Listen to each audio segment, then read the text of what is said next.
Oh, hey, welcome friends. Welcome back to the joy of wrenching. I'm your friendly neighborhood mechanic, and today we're working on a 2010 Toyota Tacoma, and it's got bad wheel bearing. So I'm going to show you how fun and easy it can be to replace the wheel bearings on these trucks. So come along and let's get into it.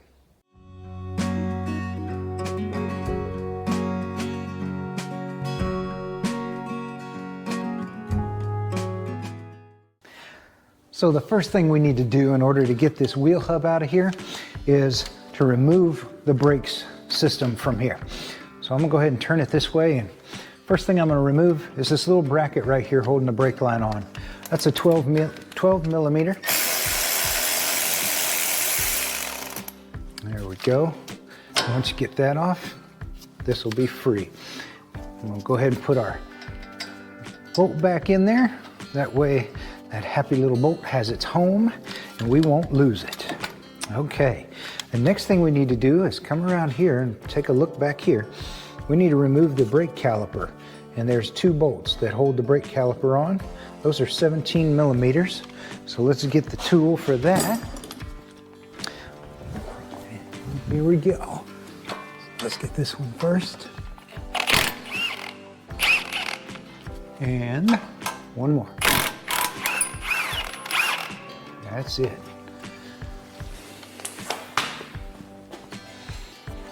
Okay. Now, the brake caliper with the brake pads still in it can come right off of here. Oh, well, wait a second. Look what we've got right there. See that? That's the brake, anti-lock braking system wire right there. We don't want that to get pulled on, so we'll just set this back where it was just for a moment.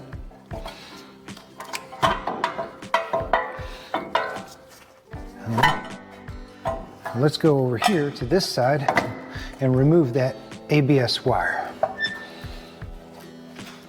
So if you look where this wire goes, it comes down here and gets plugged in right there. So we'll go ahead and remove that.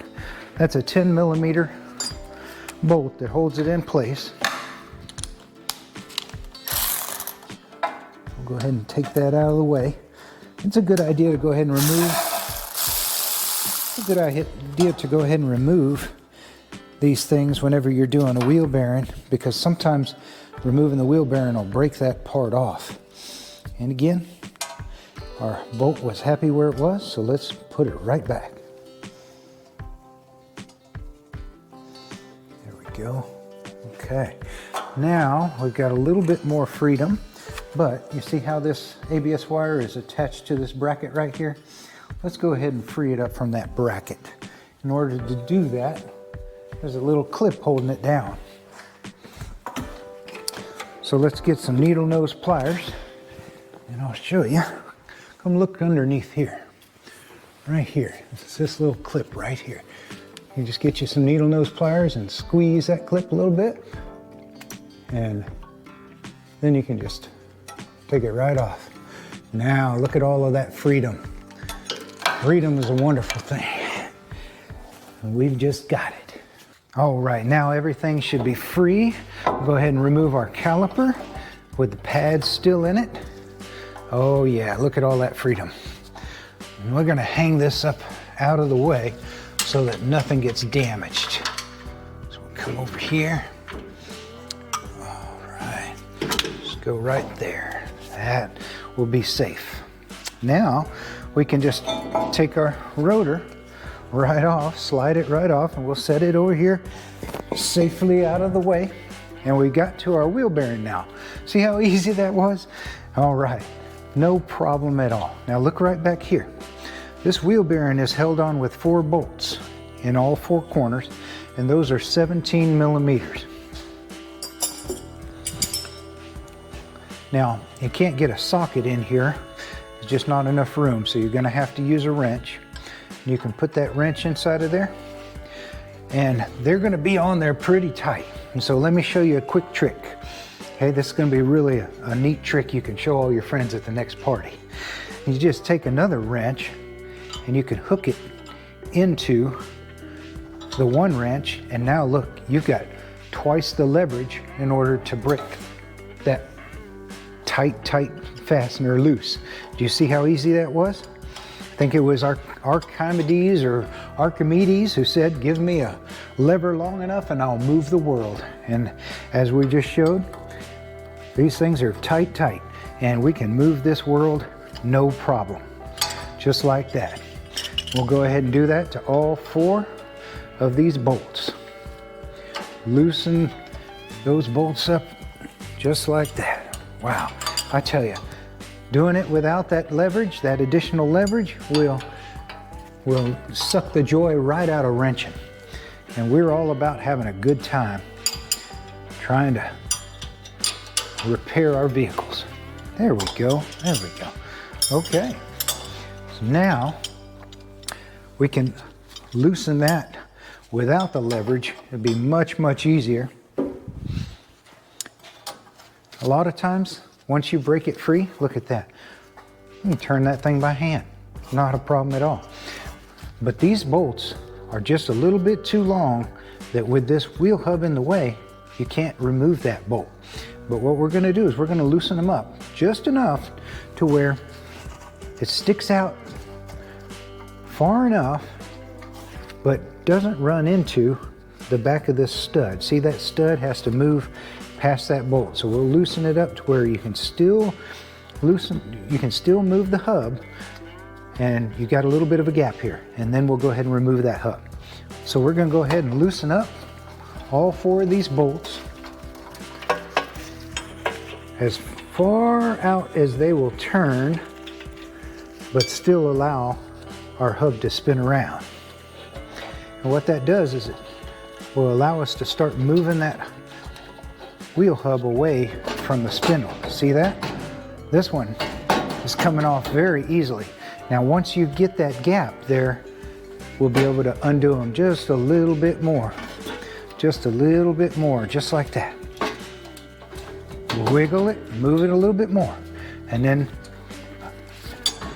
we can go back to unloosening these bolts. And eventually, we'll get to where those bolts finally let go. There we go. Getting really close now, guys. Now, a lot of times these wheel hubs will be stuck to the spindle. It won't come off as easily as what we're experiencing today. Boy, I tell you, that really, it brings a lot of joy to your face whenever they come off this easy. But if you live up north where there's a lot of rust and things like that, it's a lot harder. So tell me what kind of tool you like to use to remove your wheel bearings. I'll show you a tool that I've got over here that I oftentimes have to go to. I call this the hub buster, and I'll show you how to put that on in just a second. So let me show you how the hub buster works.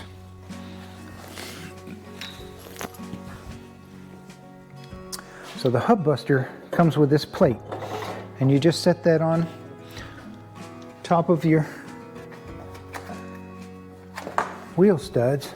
Get you a couple of little washers it comes with, and take your lug nuts and just thread those on so it holds the hub buster in place. Just like that. Now, the rest of the hub buster comes out. And we've got this big nut here that goes behind the hub buster and into this little slot. And then you take your big pushing screw, and we want to put that pushing screw to where it forces against something really substantial. And in this case, we've got an ear right there where the caliper used to bolt up to. So let's push on that. Put that right there. And so as we tighten this up, this little gap will open up right there. This one's not very tight, so I can do it by hand and show you. But you see how, as we tighten that up, the gap between our hub and the spindle comes open. You can do it in a couple of different locations. So there's another ear down here, so we can move down to that ear, and we can go down there and start pushing on that one. And what that does is it forces this hub out of its place. So if you've got one that's stuck in place, get you a hub buster or something else. Again, tell me what your favorite tool for this is. But I really like these hub busters. They work pretty well. So our hub's not stuck there in place, so we really don't need to use the hub buster. And by the way, I'll put a link in the description to some of these tools that you see. They're not sponsoring me in any way. These are just tools that I have found that added joy to my world in working with these cars, especially when you have really stuck on parts. So we've got the hub loosened up, and we just keep backing out those bolts that hold it. There it goes. You see how that finally got loose enough, but of course you can't take it out of here. It's trapped. But don't worry, you don't need these bolts because the new one comes with new bolts. We'll go ahead and take all 4 corners loose. Almost there, guys. Just a couple more twists. All right, there we go. And then notice how this brake backing plate here wants to fall down. But there's the wheel hub. She's free. This brake backing plate wants to fall down, so keep your hands on that and remember which way is up. In our case, we got a little bit of a stain right here, and this notch goes towards the back of the vehicle. So we'll set this down until we're ready to put it back on. But let me show you this wheel hub. So here's the back side of the wheel hub, and there's where the tone ring is that the ABS sensor picks up on. But yeah, a lot of times when you get those wheel hubs off, you'll be able to turn them and feel them, and you'll feel the crunchiness inside the bearings that have gone bad. This one's not in too bad a shape, but we're going to put a new one on there. And you can see the little bit of grease trapped up inside of here. You want to make sure that all of this is nice and clean, there's not too much rust, and that this surface here is nice and flat. Here's our new, beautiful, brand new wheel hub. I like this Moog brand. They make really good suspension parts. Let's take a look at our new one. And we want to make sure that we compare it to our old one real quick. Come on down here. Let's make sure these look the same. Okay, yeah, everything looks the same here. Like I said, you don't have to take the bolts out of the old one because the new one comes with new bolts since they're trapped in place. The other thing you want to make sure that you've got the same bolt pattern. So set them sort of on top of each other, and as long as the bolts are lining up, then you're good to go. Everything looks good here. So we're ready to put this new one in place. Now, one thing you want to do is get you a little bit of grease and put it on the little O-ring right there. That O-ring will help it seal, keep all the rust and corrosion out of there. It's often a good idea to put a little bit of some of that grease on this face right here so it doesn't rust any. We got plenty of grease in there, so that'll do really good. And don't forget our backing plate, okay? So we're going to take our backing plate, we're going to set it in place. You see how some of these bolts will stick through just a little bit. That'll help us to line things up. We just rotate this in place, and you'll feel it. Just sort of drop into the bore where it's supposed to be. There we go. Perfect. This one was really nice to us today. And then you just start turning your bolts by hand. Again, you don't want to cross thread anything, so it's always a good idea to just start the bolts by hand. If they're not going in easily, there may be some corrosion inside of those bolt threads. You want to clean that out. These are turning nice and easy. So we'll go ahead and just get these bolts started up, and then we'll get back in here with our 17mm wrench and bring them home. Okay, now that we've got this hub in place and can't turn the bolts by hand anymore, get our 17mm wrench and just go ahead and tighten those up. There we go. All right, get all 4 of them tightened down with the wrench. Again, you can't really get a socket in back behind this hub, so we're gonna have to tighten this with the wrench. And because of that, it'll be a little bit hard to put the torque on it at a perfect measure. But we're gonna put it nice and tight. Now again, I want extra leverage to tighten this thing up. So I'm gonna use my double wrench method. You just take the second wrench and hook it in and then push. Oh, that is tight. That's probably 150 foot-pounds or so, which is plenty for these. I'm gonna go put it on the next one. Tight, okay? And this one here, might have to rotate your hub just a little bit so that the stud's not in the way, just like that, okay? Rotate, tight. And final one of those bolts, look at that leverage. Makes everything so much easier. I tell you, that is the joy of wrenching. Having the right tool for the job, having the right technique, and everything working so smooth that way. Just love it when it happens like that. Just like we took it off, we'll go ahead and take our rotor, put it back in place. Now see that rotor flopping around like that is kind of annoying. So we're gonna get one of the lug nuts that we took off of the vehicle, and we're just gonna tighten that down by hand until it holds that rotor in place for us. And watch that, you see how floppy that is? Tighten that thing down by hand, and now it doesn't flop around anymore. That way we can go ahead and put our caliper back on without it moving around on us. So let's do that. Let's put that caliper back on. Now the caliper bolts, those came with a little bit of Loctite on them, and we're gonna put a little bit more Loctite on it. You don't have to go too crazy with the Loctite, just a little dab will do ya. These little rascals, we don't want them backing out on us. Okay, so let's grab our caliper. And remember, we didn't even take the pads out of that caliper when we took it off. All right, rotate it back the way it was. See how those pads are still in there? Make sure that we don't pinch our ABS wire.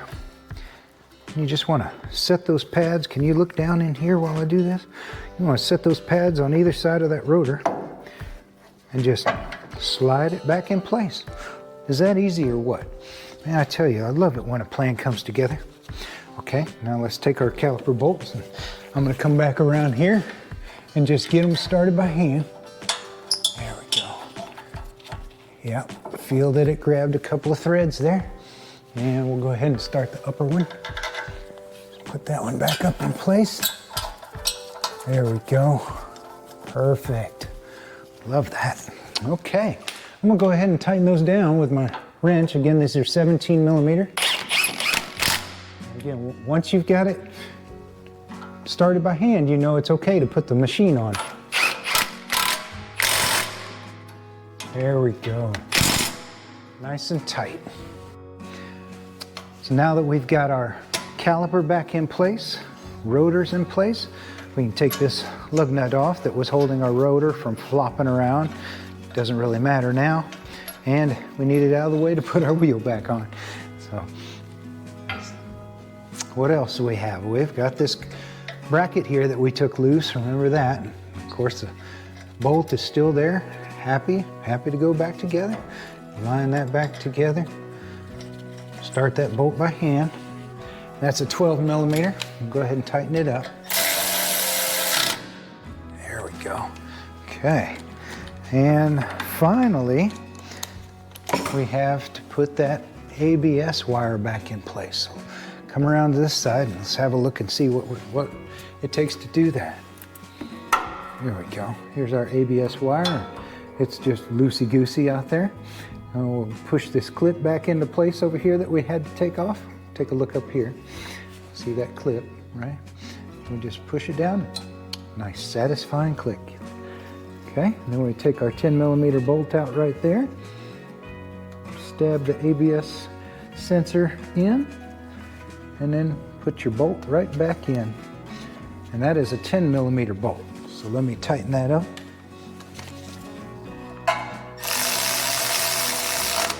There you go. That doesn't have to be super tight. Just a little bit dab will do you on that one as well.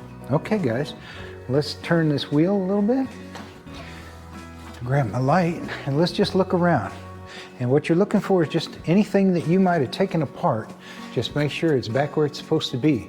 And none of these hoses or cables or anything like that are in harm's way.